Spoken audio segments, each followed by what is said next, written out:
క్రీస్తు ప్రభునందు ప్రియ సహోదరి సహోదరులారా, మనం తపః కాలంలో 2వ ఆదివారంలో ఉన్నాం.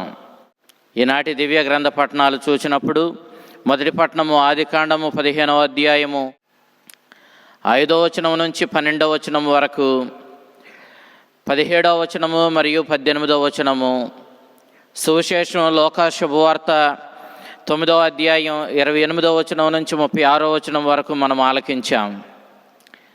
దేవుడు అబ్రహామును పిలుచుకున్నాడు.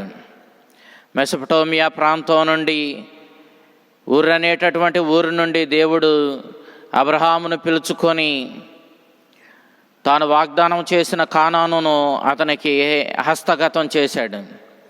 ఇది నా దేశం, నేను నీకు ఇస్తున్నానంటూ దేవుడు ఈ భూమిని నీకు నీ వారసులకు శాశ్వతంగా తరతరాలు మీ సొంతం చేసుకుని దీనిని అనుభవించేలా మీకు హస్తగతం చేస్తానని దేవుడు వాగ్దానం చేశాడు.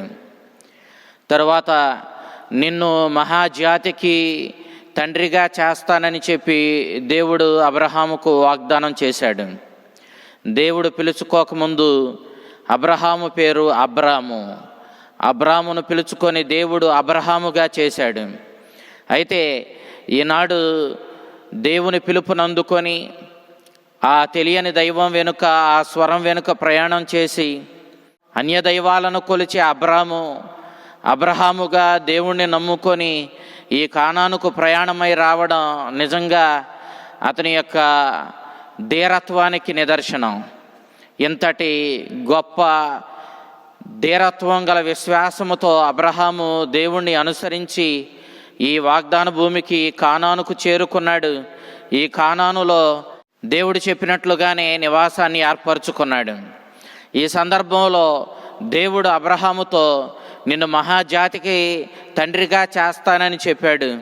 కానీ ఒక గొడ్రాలైనటువంటి సారా ద్వారా తనకు ఏ విధంగా సంతానాన్ని ఇస్తాడు, ఏ విధంగా నన్ను మహాజాతికి తండ్రిని చేస్తాడు అనేటటువంటి అపనమ్మకాన్ని అబ్రహాము ఏ విధంగానూ కలిగి లేడు. తాను గట్టిగా నమ్మింది ఏంటంటే దేవుడు మహాశక్తిమంతుడు, అతడిచ్చిన మాటను తప్పకుండా నిలబెట్టుకుంటాడని అబ్రహాము నమ్మాడు. అందుకే విశ్వాసంతో ప్రభువుని అనుసరించి తన సొంత దేశమైన కానానును ఈనాడు ఆ దేవుడు అబ్రహాముకి ఇవ్వగా అబ్రహాము అక్కడ స్థిర నివాసం ఏర్పరచుకున్నాడు.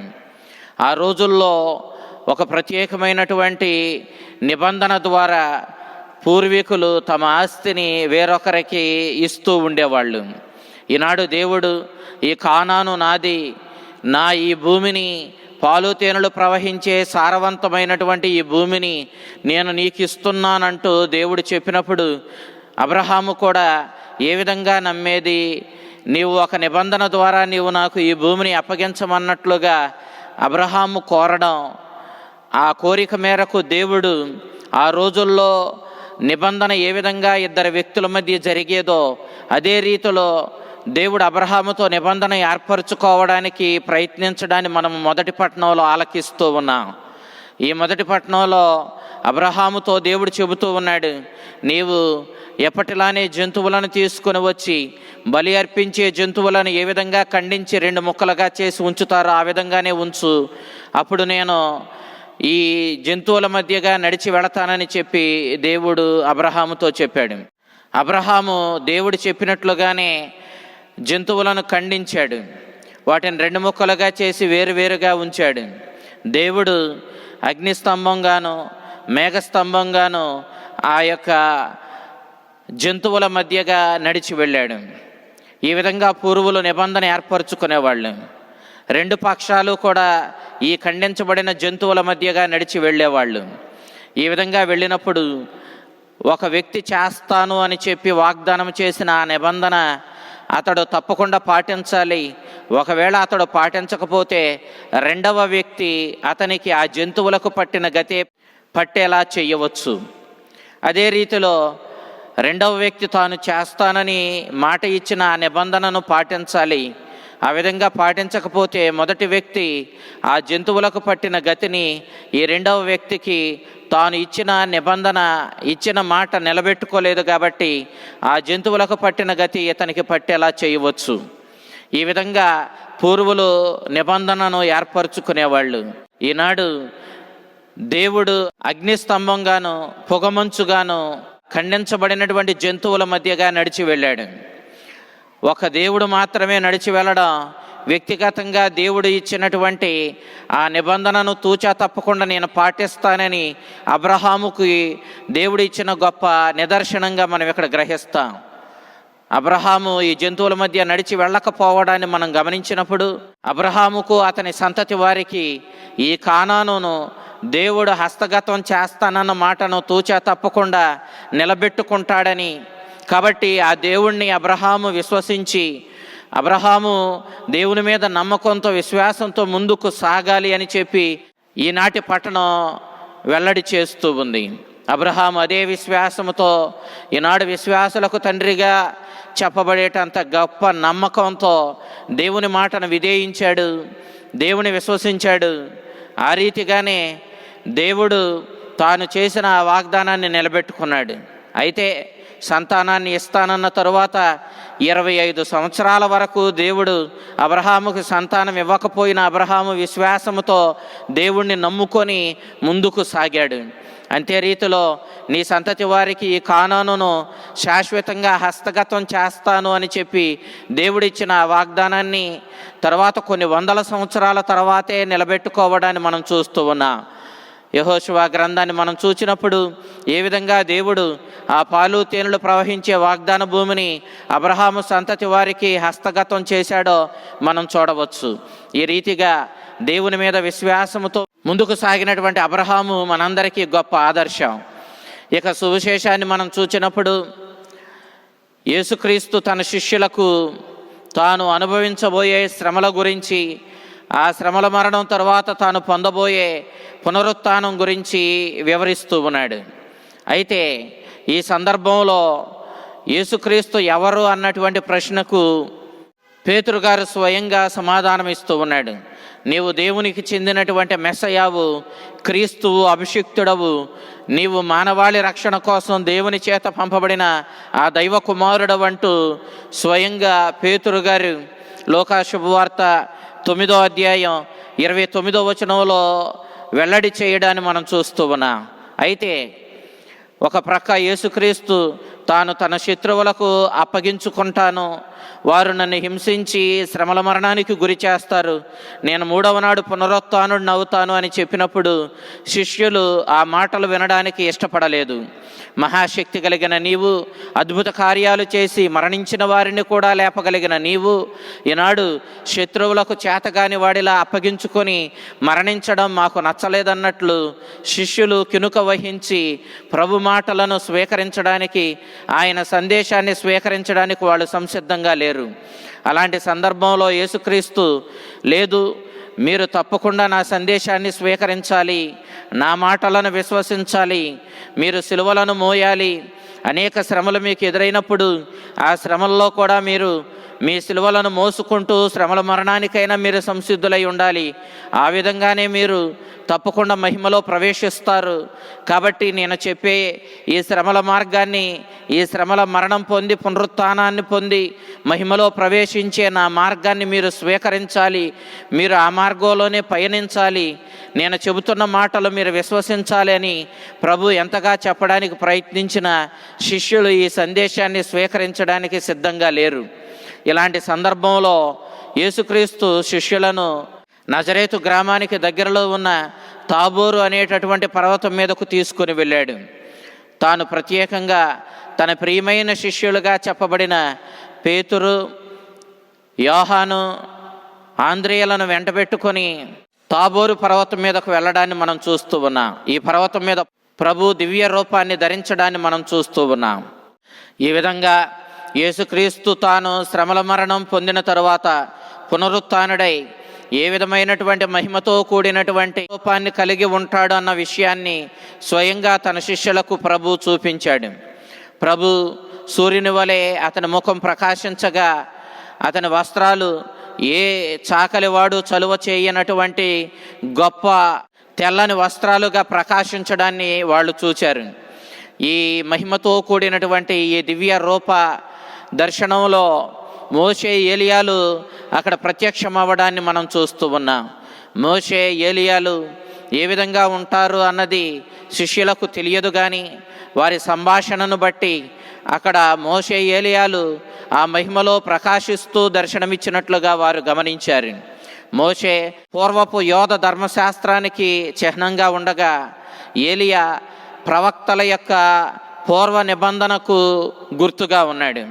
పూర్వపు ధర్మశాస్త్రాన్ని, పూర్వుల ప్రవక్తలు బోధించిన నిబంధనను మోషే ఏలియాలు సూచిస్తూ ఉన్నారు.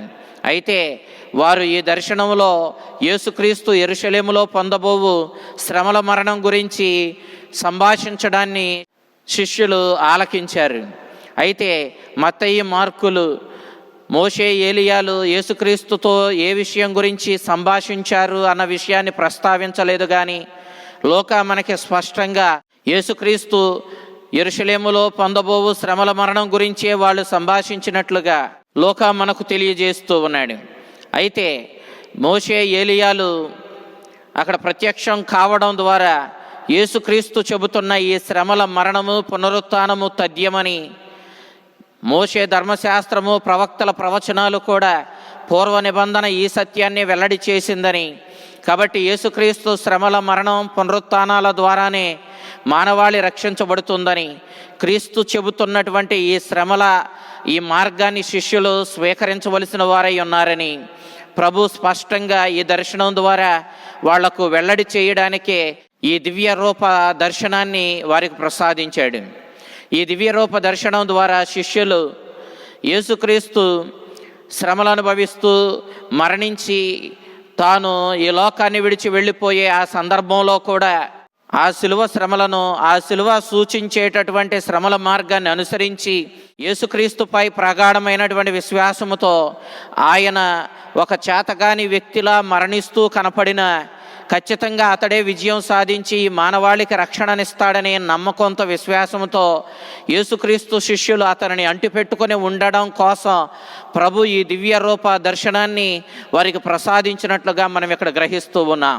ఈ సందర్భంలో పేతురు ముందుకు వచ్చి వెళ్ళిపోతూ ఉన్నటువంటి మోషే ఏలియాలను అడ్డగిస్తూ, మీరు ఇక్కడే ఉండడం మంచిది, మీకు 3 పర్ణశాలలు నిర్మిస్తాను అంటూ మహిమతో కూడిన ఆ పరలోకపు ఆనందాన్ని కొనసాగించుకోవడానికి, ఇంకెక్కువ కాలం ఆ ఆనందంలో ఉండడానికి ప్రయత్నిస్తూ వారికి 3 పర్ణశాలలు నిర్మిస్తాను, మీరు ఇక్కడే ఉండండి అని వారిని అడగడాన్ని మనం చూస్తూ ఉన్నాం. అసలు నిజానికి పేతురు ఏమడుగుతున్నాడు అతనికే తెలియనట్లుగా అడుగుతూ ఉన్నాడు. నిజానికి ఈ మహిమతో కూడిన, ఈ ఆనందంతో కూడినటువంటి ఈ అనుభూతి ఈ లోకంలో మనం పొందలేము. ఈ లోకంలో క్రీస్తు చూపించిన శిలువ శ్రమల మార్గాన్ని అనుసరించినప్పుడు ఆ శ్రమల మార్గం ద్వారా, విశ్వాసము ద్వారానే మనము ఆ శ్రమల మార్గాన్ని అనుసరించి తరువాత కాలంలో పరలోకములో ఈ మహిమతో కూడిన, ఆనందంతో కూడినటువంటి ఈ అనుభూతిని పొందగలుగుతామన్న సత్యాన్ని పేతురు మర్చిపోయి తానేం మాట్లాడుతున్నాడో తెలియక మాట్లాడడాన్ని మనం ఇక్కడ చూస్తూ ఉన్నాం. ప్రియ దేవుని బిడ్డలారా, అప్పుడు మేఘారూఢుడైనటువంటి ప్రభువు అక్కడ ప్రత్యక్షమయ్యాడు. మేఘారూఢుడై దేవుడు అనేక సందర్భాలలో పూర్వ నిబంధనలో దర్శనమివ్వడాన్ని మనం చూస్తూ ఉన్నాం. ఈనాటి మొదటి పట్టణంలో కూడా మేఘారూఢుడై దేవుడు ఆ ఖండించబడిన జంతువుల మధ్యగా నడిచి వెళ్ళినట్లుగా మనం చూస్తూ ఉన్నాం. ఇశ్రాయేలు ప్రజలను ఎడారిలో నడిపిస్తూ కూడా దేవుడు అగ్నిస్తంభంగాను, మేఘస్తంభంగాను వారి ముందు నడుస్తూ వారిని నడిపించినట్లుగా మనం చూస్తూ ఉన్నాం. ఈ రీతిగా ఈనాడు మేఘారూఢుడై పరలోకపు తండ్రి అక్కడ ప్రత్యక్షం కాగా, ఎప్పుడైతే మేఘం వారిని ఆవరించిందో దేవుడే వారి మధ్యకు వచ్చాడని గ్రహించిన శిష్యులు 3 కూడా నేల మీద బొక్కబోరలా పడ్డారు. అప్పుడు ఆ మేఘము యేసుక్రీస్తును ఉద్దేశించి, ఈయన నా ప్రియమైన కుమారుడు, ఈయనను ఆలకించండి అని చెప్పడాన్ని మనం చూస్తూ ఉన్నాం. యెషయా గ్రంథం 42వ అధ్యాయం 1వ వచనం నుంచి 4వ వచనం వరకు మనం చూసినప్పుడు, ఈయన నా ప్రియమైన సేవకుడు, నా చిత్తాన్ని నెరవేర్చువాడు అని చెప్పి దేవుడు స్వయంగా పలికింది యేసుక్రీస్తును గూర్చియేనని, ఆ మెస్సయ్యే యేసుక్రీస్తు అని, మెస్సయ్యను గూర్చియేనని, ఆ మెస్సయ్యే యేసుక్రీస్తు అని ఈనాడు ఈ మాట ద్వారా శిష్యులు గ్రహించుకోగలిగారు. ఇక్కడ నా ప్రియమైన సేవకుడు, నా ప్రియమైన కుమారుడు అన్నటువంటి రెండు భావాలు కూడా గ్రీకు భాషలో ఒకే అర్థాన్ని వెల్లడి చేస్తూ ఉన్నాయి.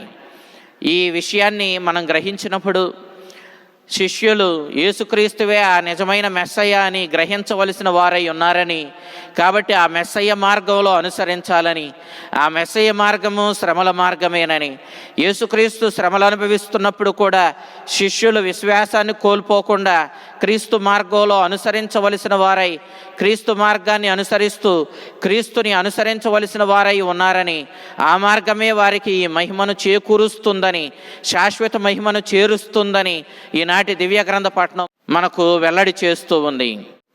వారు తమ దర్శనం అయిపోయిన తరువాత చల్లగా లేచి చూసినప్పుడు మోషే కానీ ఏలియా కానీ అక్కడ లేరు. ఒక యేసుక్రీస్తువే మానవ రూపంలో ఉన్నాడు. దివ్య రూపం అక్కడ లేదు.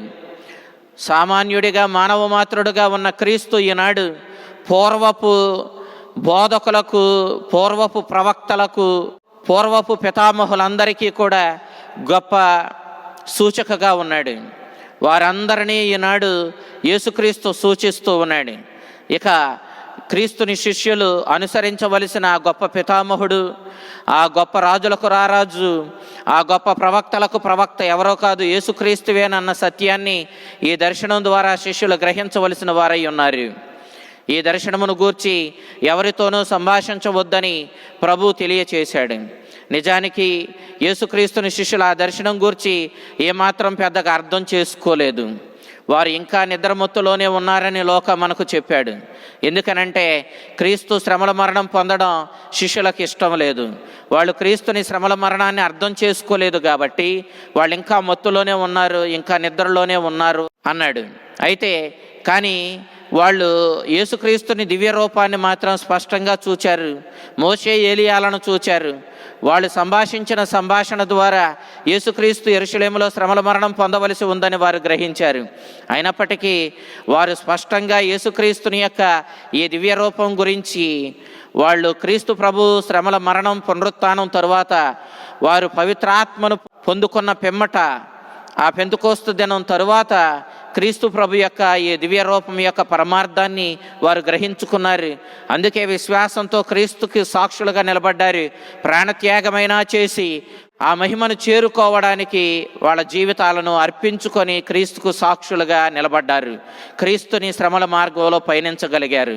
కాబట్టి ప్రియ దేవుని బిడ్డలారా, ఈనాడు దేవుడు అబ్రహామును పిలిచినట్లు ఈనాడు యేసుక్రీస్తు తన శిష్యులను ఆ శ్రమల మార్గంలో పయనించడానికి సంసిద్ధులై ఉండండి అంటూ ఒక మార్గాన్ని చూపించి ఆ మార్గంలో పయనించమని కోరినట్లు దివ్య గ్రంథ పఠనాలు ఈనాడు మనల్ని అందరినీ క్రీస్తుని మార్గంలో పయనించమని, ఆ దేవుడు కోరినట్టుగా శ్రమల మార్గాన్ని అనుసరించమని, నీతి న్యాయాలతో దేవుని మార్గంలో జీవిస్తూ ఎన్ని శ్రమలు ఎదురైనా, ఎన్ని బాధలు ఎదురైనా ఆ శ్రమల్లోనూ, కష్టాల్లోనూ, నిందల్లోనూ దేవుణ్ణి అంటిపెట్టుకొని ఆ దేవుని సంతోషపెట్టే మార్గంలో జీవించి ఆ నిజమైన మహిమను, శాశ్వతమైన ఆనందాన్ని సొంతం చేసుకునే వ్యక్తులుగా జీవించమని ఈనాటి దివ్య గ్రంథ పఠనాలు మనల్ని కోరుతూ ఉన్నాయి.